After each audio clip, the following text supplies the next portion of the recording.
different than Senator Schumer would portray.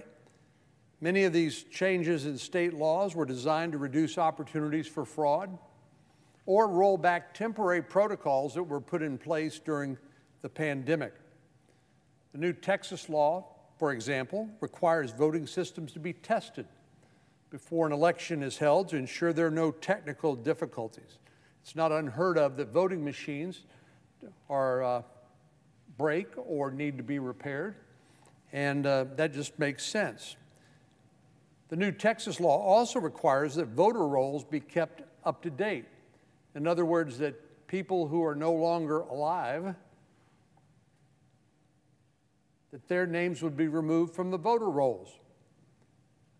Texas is no stranger to voting irregularities. In fact, the story of Box 10 in Duval County, Texas, was supposedly the reason why Lyndon Baines Johnson beat Coke Stevenson in the race for the United States Senate many, many years ago. Strangely enough, the votes on the voting rolls tended to go through the local cemetery and go in alphabetical order, providing LBJ the votes he needed in order to beat Coke Stevenson in that election. So removing dead voters from the voters' rolls strikes me as a pretty good idea. Other changes the state legislature made in Texas expanded voting access.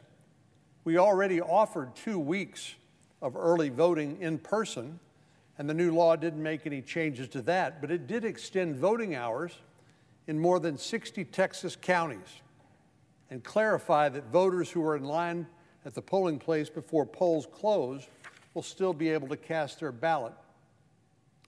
And the Texas law was not the only one to actually improve voter access.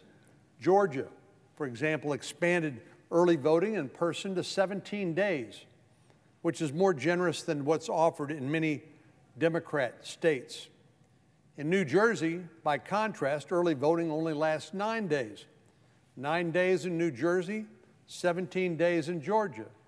Has the Attorney General sued New Jersey for somehow suppressing the right to vote? No, he hasn't. He has sued Georgia and he has sued Texas, and I'll make a prediction right here today that he will lose both of those lawsuits because the facts simply don't support the litigation. If you're from New York, you have 10 days before early voting in order to cast your ballot. Less than you see in Georgia and Texas. And this year, for the first time in President Biden's home state of Delaware, you can have 10 days before Election Day in which to cast your ballot. Before that time, including the 2020 election, in Delaware, if you wanted to cast your ballot before the election, like you can in Texas, Georgia, New Jersey, and New York, you couldn't even do it because in President Biden's home state of Delaware, they did not allow early in-person voting until this year. Well, contrary to what Senator Schumer said, these changes are far from reprehensible. They are common sense. You don't hear Senator Schumer claim that Delaware is trying to suppress the right to vote by not having any early in-person voting before this year. So it's very politically convenient for the majority leader to attack those states where Democrats aren't doing quite so well in the elections because it doesn't align with their goals here. What are their goals? Well, it's purely partisan political advantage. Our Democratic colleagues have tried to spin this narrative of a blatant attack on the right to vote. How you could make that claim in terms of the historic turnouts in the 2020 election is beyond me. I'll just give you one personal example. When I was last on the ballot in 2014, there were 4.8 million voters. In 2020, when I was next on the ballot, that actually was the last time I was on the ballot, 2020, there were 11.3 million voters. So we more than doubled the number of people who cast their ballot in Texas in 6 years. And the story could be told in other parts of the country, like Florida and others, where more and more people are voting, which is certainly something we endorse and we embrace. But we also want to make it harder to cheat. Our colleagues have tried to spin this narrative of voter suppression, but the myth of widespread voter suppression in 2022 is a myth. Well, why is that? Well, in 1965, Congress passed something called the Voting Rights Act, which was a historic piece of legislation that said you cannot deny people access to the ballot on the basis of race or ethnicity. And the good news is, over the intervening years, is the Voting Rights Act has worked magnificently.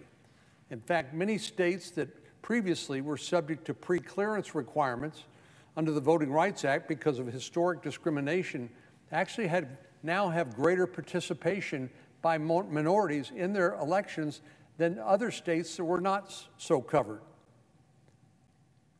And right now, the law of the land is, under Section 2 of the Voting Rights Act, that if any state or political subdivision tried to suppress people's right to vote based on race or ethnicity, they would be sued by the Attorney General, as they should be, and it would be declared illegal. That law, Section 2, has been part of the Voting Rights Act for more than a half a century, and no one is proposing to change it because it's worked exactly the way Congress intended when we passed it in 1965. But Democrats are falsely claiming assaults on the right to vote for one reason and one reason only, and it's to achieve political ends, because the facts simply do not support their arguments or their proposals. Now, it shouldn't be of any surprise that Republicans don't want to turn over their elections to Washington, D.C., and to the Biden Department of Justice.